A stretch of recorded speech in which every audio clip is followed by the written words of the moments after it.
ha habido un problema muy grande en lo que es Chile y viene siguiendo con mucho continuidad el tema de volcanes y hace un par de días, bueno, hubo una erupción del volcán Calbuco, y para charlar con nosotros hay un especialista, el doctor Andrés Folguera, de la Asociación Geológica Argentina. Muy buenos días, doctor. ¿Cómo le va? Héctor Díaz lo saluda.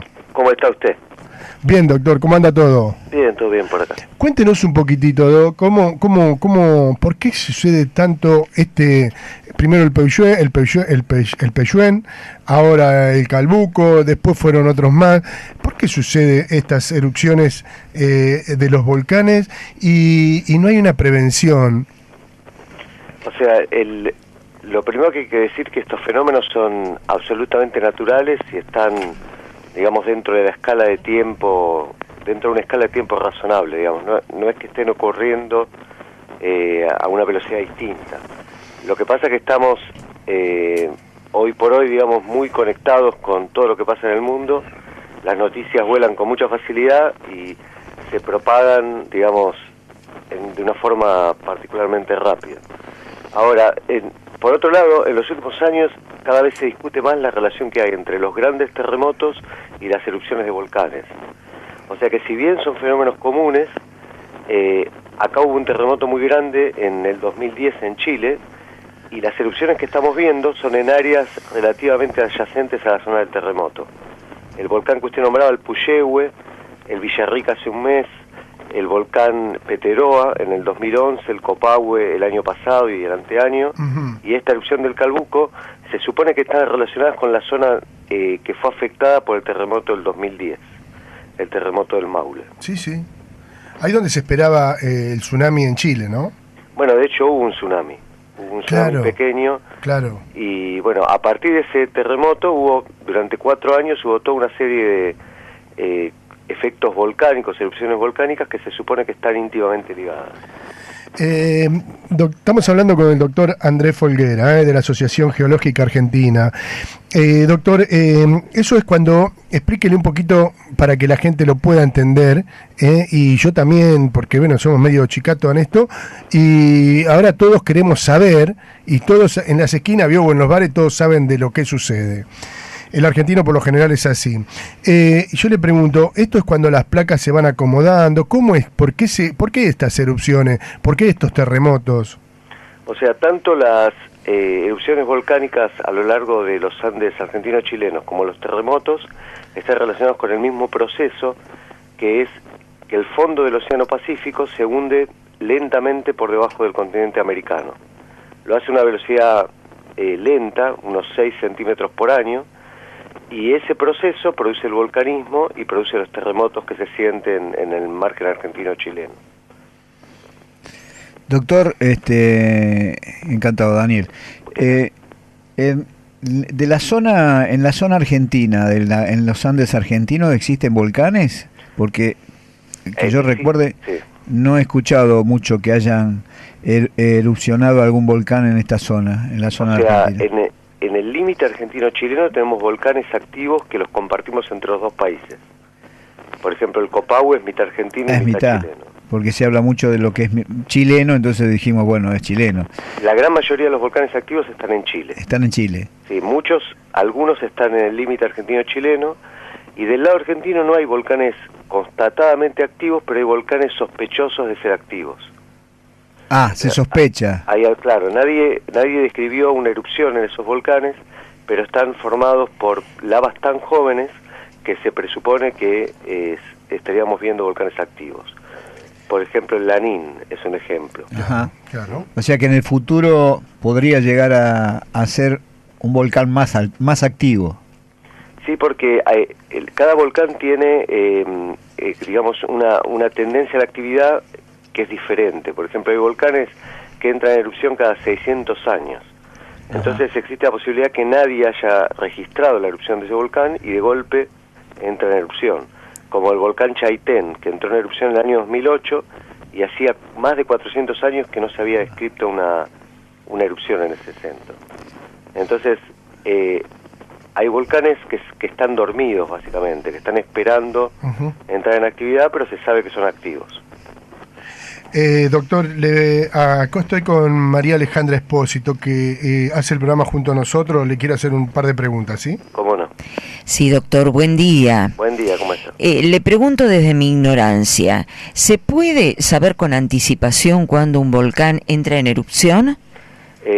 Mire, se avanzó muchísimo en las técnicas de prevención y monitoreo de los volcanes.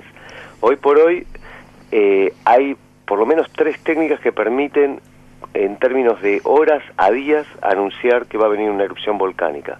Sí. Uno es, por ejemplo, escuchar los ruidos que hace el volcán, o sea, poner un sismógrafo y registrar los tremores del volcán. ¿Por qué? Porque hay determinados tremores que se sabe están asociados al movimiento de lava y gases en el interior del volcán.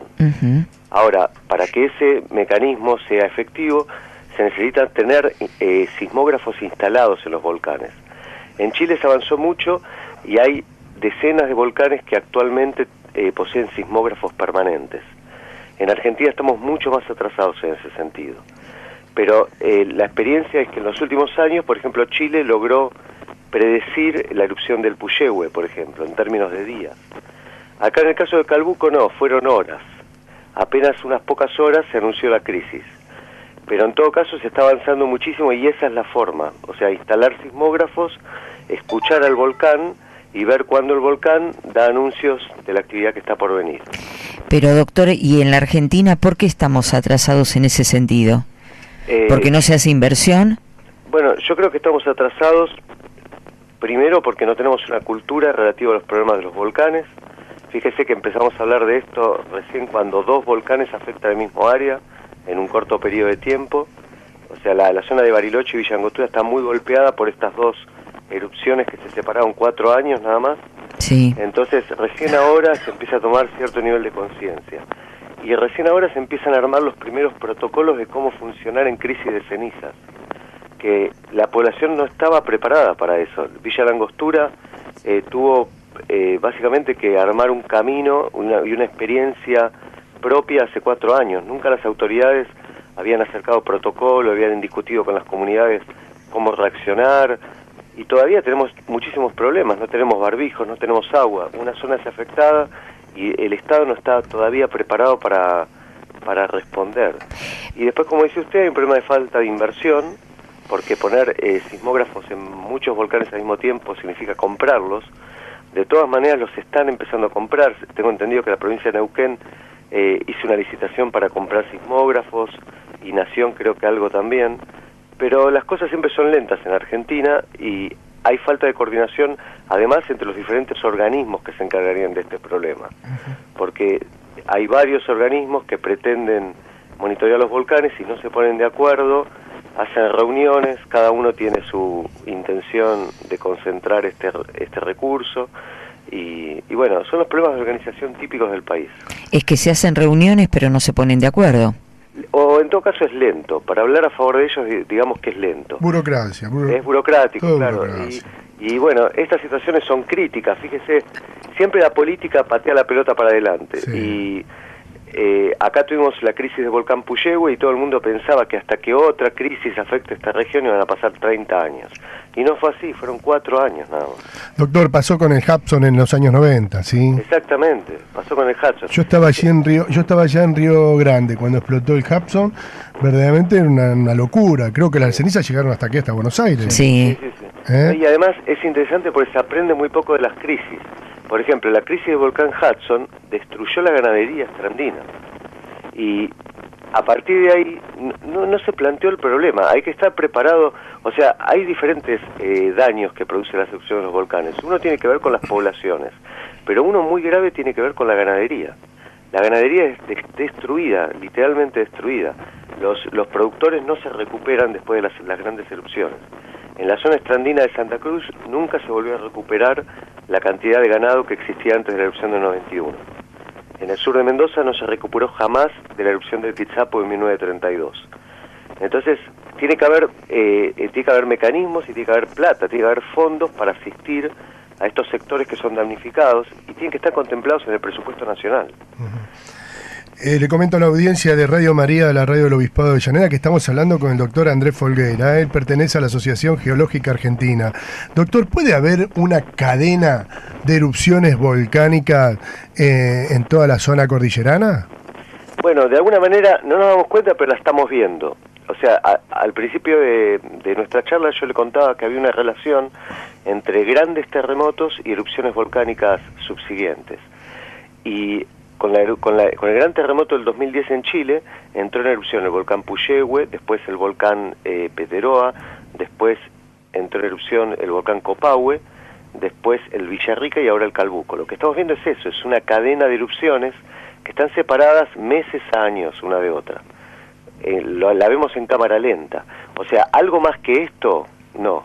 Esto es una cadena asociada a un gran terremoto. No, uno no tendría que esperar que se empiecen a precipitar los ciclos eruptivos de otros volcanes con más velocidad. No se puede, uno no... Mirá vos, ¿no? Porque a veces uno piensa que puede haber... Vio la película Vulcano, ¿no? Que fue creo que puede haber una referencia así.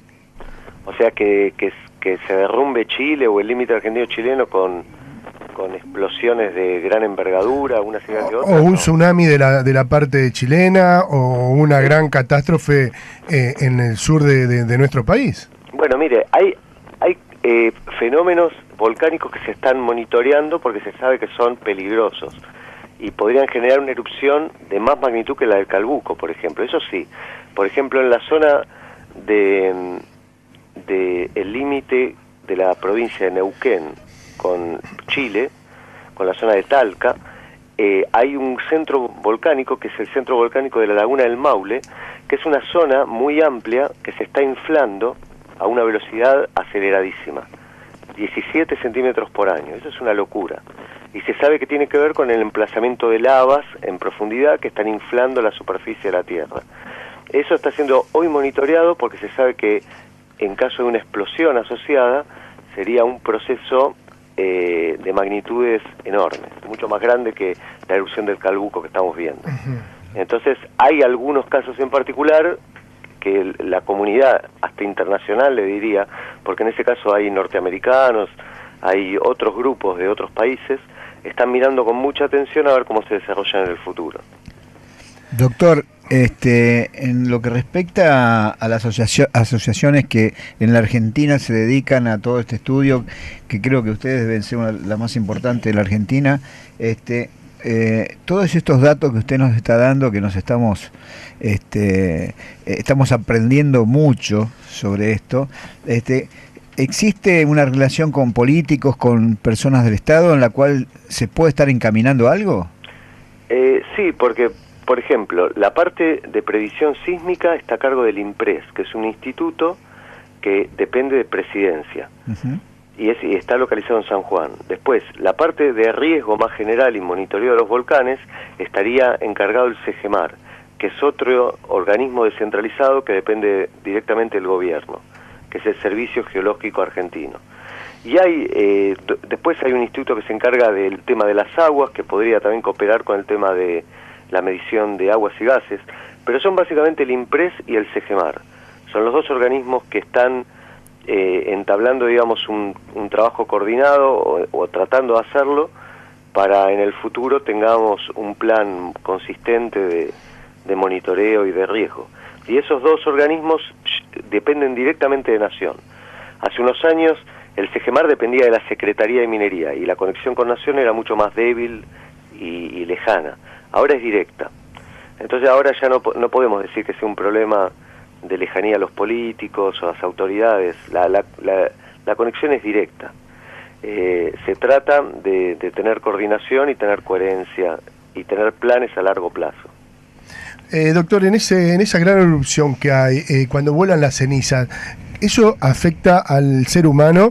En este caso, lo que traen las cenizas, ¿qué es lo que hay? Me dijeron que hay como azufre. ¿Eso afecta a la vista y a la salud y no sé, también a lo que respiramos? Por eso se usa el barbijo. ¿En qué afecta al ser humano eso que emana ese volcán? La ceniza tiene dos componentes, llamémoslas. Una componente son las mismas cenizas, que son fragmentos de vidrio que tienen como una geometría de estrella, o sea, tienen toda una serie de aristas muy agudas. Esa ceniza entra en las vías respiratorias y alimenticias y daña los conductos. Y además se deposita sobre la vegetación, y cuando los animales comen la vegetación se liman los dientes de los animales, se destruye la dentadura. Ese es el primer elemento y en general el más dañino de la ceniza. Ahora, la ceniza suele venir combinada también con algunos elementos químicos que pueden contaminar el agua. Por ejemplo, algunos fluoruros, cloruros, azufre, y ahí depende de la concentración que tengan. Por ejemplo, en este caso, el Centro de Energía Atómica de Bariloche hizo una serie de análisis y dictaminó que la concentración de elementos, digamos, nocivos que tienen estas cenizas, en particular las del calbuco, están en proporciones muy bajas y que no constituyen un riesgo de contaminación. En otros casos no es así, se contaminan las fuentes hídricas, pero en este caso aparentemente no. O sea que el único riesgo que queda es el riesgo respiratorio y alimenticio para los animales. Doctor, la verdad que ha sido una charla hermosa, muy clara. Muy clara, lo explicó muy bien. La verdad que a nosotros nos podíamos escucharlo todo el día, pero las horas de radio tienen un límite, y bueno, yo le agradezco tanto que haya salido un ratito a hablar con nosotros y nos haya explicado este gran problema, porque es un gran problema para la población, ¿no? Sí. Y bueno, si usted nos permitiría en algún momento volverlo a llamar. ¿Cómo no? Un gusto. Dios lo bendiga, señor. Gracias. Chao, buen día. Buen día. Hemos hablado con el doctor Andrés Folguera, de la Asociación Geológica Argentina.